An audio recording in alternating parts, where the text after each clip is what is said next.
Hi everybody, it's FIBO Group, and you are watching to the Market Watch Review. Equities will be under increasing pressure this week. Today was a bad day for large bourses in Asia Pacific and Japan. Europe's Stoxx 600 has paired last week's slight gain. This was the fifth consecutive weekly increase. The US stock futures are now lower. The Canadian dollar and Swiss franc are the most stable currencies and are down almost 0.5%. The pressure is on emerging market currencies. For the fourth consecutive session, gold is heavier and has fallen below $1,740, its lowest level since November 10. December WTI fell to $77.25 on Friday, but settled slightly above $80 this weekend. This is due to concerns about demand. Asian Pacific market. Today's ANN Broadcast News Network poll showed that approval for Japan's government fell to 30.5%.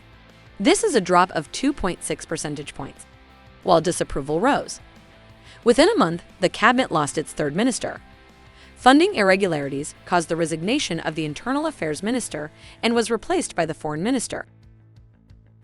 For the fourth consecutive day, the US dollar is rising against Japan's yen. The 0.9% increase through the European morning would be the largest in 3 weeks if it continues. The Australian dollar is also under severe pressure, with the fourth session coming to a close to $0.6600. This is its lowest level since 6 sessions ago. Market of Europe. Germany's largest union, IG Metall, reached an agreement with Baden-Württemberg employers over the weekend. This may serve as a model for an industry-wide settlement. Metal and electric workers received a 5.2% increase in pay next year and 3.3% in 2024. They also received a €3,000 bonus that was tax-free in 2 lump payments. Germany's October producer price unexpectedly fell 4.2%, bringing the year-over-year rate down to 34.5%. For its third session, the euro is trading lower and has also fallen to a 6-day low. It had been at $1.0225 by morning in Europe. Sterling is holding up better. It was at $1.1890 at the end last week and has fallen nearly a cent since then. It has not yet surpassed the 1.1765, which was its low on Thursday. Market of America.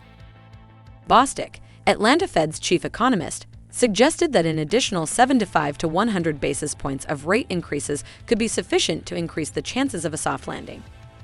This would allow for moderately restrictive policy. Tomorrow's FONC minutes will be presented by Bullard, Mester, and George.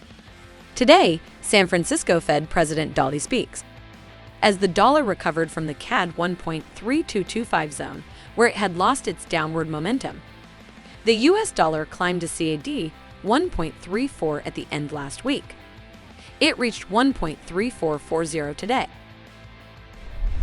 That's all for me. Closely monitor the news background and be prepared for all the surprises of the market.